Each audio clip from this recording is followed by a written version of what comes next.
Ini Mitsubishi Galant tahun 83 GLX yang 2000 cc.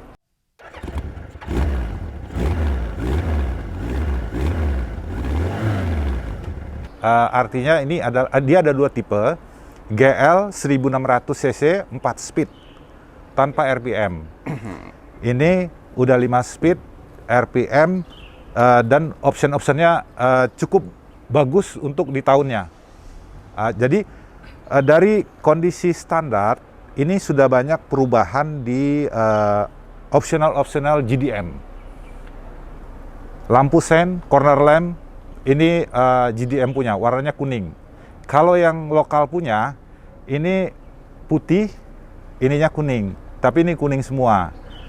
Terus grillnya ini versi GDM. Pembedanya antara 82 dan 83 dengan seri GLX yang sama, dia ada grill di bawah bumper. Itu ini 83. Terus aslinya ini spionnya di pintu. Cuman kalau versi GDM itu pakai fender mirror. Kalau orang sini bilang spion tanduk. Jadi ini spionnya memang Galant, bukan rubahan dari merek lain. Dan ini elektrik, cuman saya nggak pasangin karena saya nggak punya switch di dalamnya. Tapi ini elektrik. Terus ini bagian depan, optional yang udah dipasang tuh grill, fender mirror, sama corner lamp versi GDM. Dan ini basicnya sebenarnya orisinil nih. Iya, orisinil. Hanya karena sering kejemur. Iya. Karena lagi. Terus terang, historisnya ini dulu punya Om Dino. Jadi bolak-balik di situ aja. Ke saya, ke dia lagi, ke saya. Jadi ya karena kalau barang bagus, sebetulnya kita menilai mobil tuh sama ya kriterianya. Jadi ya tukar-tukar aja gitu loh. Kadang di tangan dia, kadang di tangan saya, tapi bukan dalam hitungan hari atau bulan, tahunan. Seberapa tahun dipegang sama dia, terus saya pegang lagi gitu loh. Jadi optional itu terus velg. Velg juga ini versi GDM-nya Galant. Ini nggak ada juga di sini. Ini nggak ada di sini. Terus masuk ke semua. Ini semua sama ya, sama lokal punya, karena memang basicnya ini adalah memang versi Kramayuda. Terus masuk ke belakang, lampu belakangnya ini versi GDM juga, lampu belakang ini versi GDM yang memang tidak ada di lokal Indonesia. Jadi secara keseluruhan Galant ini udah kalau istilahnya dibilang ini versi GDM. Jadi untuk bodinya ini utuh. Bukan artinya itu bukan kita bangun dari yang hancur gitu, terus kita bikin, enggak. Ini bodinya utuh dari awal. Memang ini udah saya repaint, tapi yang repaintnya juga detail. Bisa dilihat dari sini, Pak. Ya. Dari lipatan pintu ini masih lipatan asli. Pintu semua masih ada, termasuk bekas anti karat, bolongan anti karat tuh sibat yang hitam-hitam bulat itu memang bawaannya mobilnya dari awal emang seperti itu. Dan ini tidak tertutup dempul. Ya. Ini masih lipatan semua. Termasuk mud flapnya itu asli punyanya dia. Terus termasuk di sini juga masih ada stiker tekanan ban dari bawaan pabrik. Ini masih ada. Ini. Nah, ini masih ada asli tekanan bannya itu bawaan pabriknya masih ada. Terus ini juga nih, termasuk nggak apa-apa. Di sini ada stiker child lock. Ini masih asli bawaannya dia. Nih, di telunjuk saya nih. Oh iya, child lock. Ya. Jadi kalau ada anak kecil di belakang, ini bisa digeser gitu loh, supaya dia nggak bisa buka dari dalam. Nah, ini masih stiker itu masih bawaannya semua. Termasuk di dalam fitur-fiturnya ini, kalau menurut saya dibanding dia sekelasnya dia ini kan ada zamannya 83 itu kalau dibilang ini Accord sama Corona 2000 atau Mark II. Tapi kalau saya lihat fiturnya ini jauh lebih bagus. Ini jok belakang bisa reclining. Jadi jok belakang ini bisa direbahin. Kalau kita lihat ini bisa kita geser. Nah, bisa main nih. Bisa main. Jadi terus di sini ada kompartemen juga nih, laci penyimpanan. Saya kalau bawa duit banyak taruhnya di sini nih. Nggak kelihatan nih. Nah, nih di sini ya. Terus di sini juga ada lampu baca. Masih hidup. Kiri kanan ada semua. Terus di dalamnya sini secara fitur bangkunya cukup bagus. Di samping ada pembuka dan penutup pembuka bensin dan bagasi. Joknya ini di eranya cukup bagus. Jadi bisa maju mundur, ini buat senderan, ini buat naik ini paha. Naik turun paha, ini buat maju mundurnya, ini buat reclining senderan di sini nih. Terus dia juga di sini dia ada fitur laci, di sini juga ada penyimpanan nih. Nah, ya, kalau nyimpan apa-apa bisa STNK lah atau apa yang mungkin lagi berguna, berharga gitu ya. Nah, ini bisa disimpan. Terus di sini ada laci lagi nih.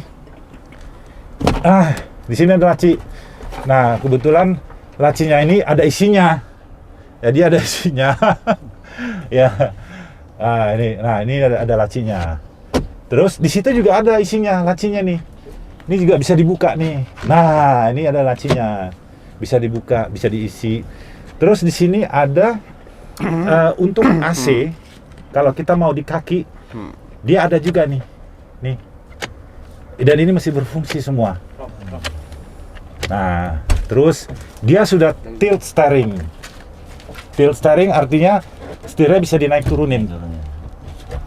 Nah, ini bawaannya dia asli.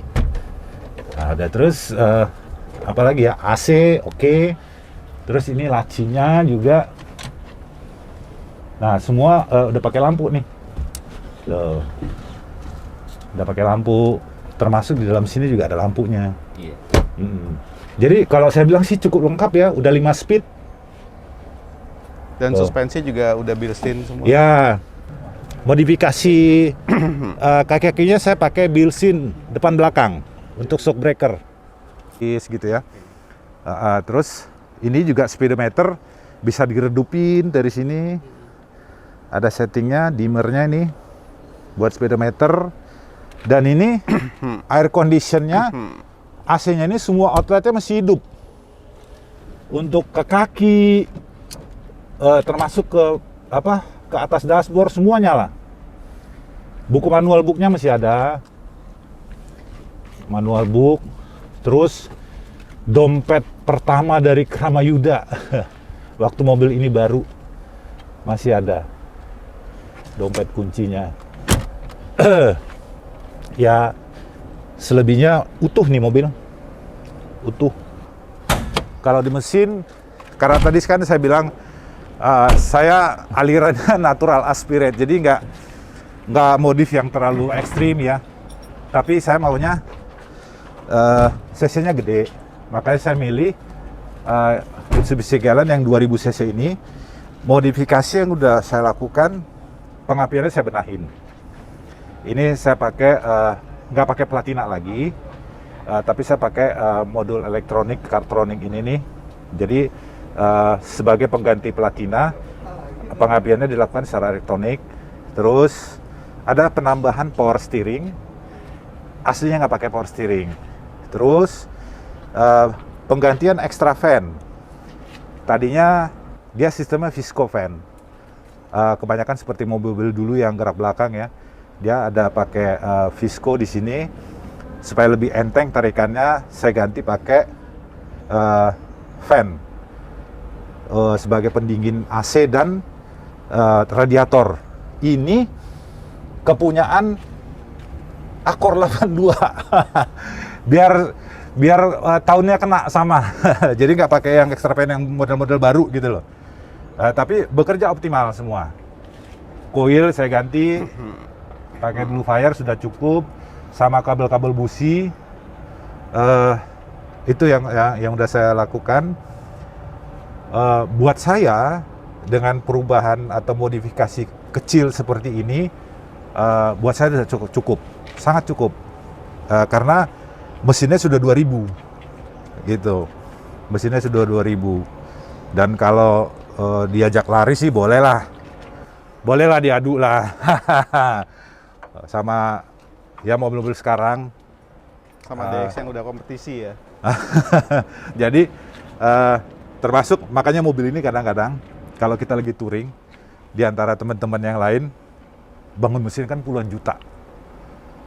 Saya kan begini aja, tapi begitu dia jalannya lurus dan mulai kecepatan di 60, itu mulai terkejar tuh semua tuh. Yang modifikasi mesin puluhan juta terkejar tuh. Itu. Jadi Sampai ya, berapa harinya? 180, 160. Ini oke. Jadi mas saya buat saya ini cukup. Memang akselerasi dibanding yang swap engine jauh. Mereka kan begitu tarikan pertama, wut. Kalau ini lambat.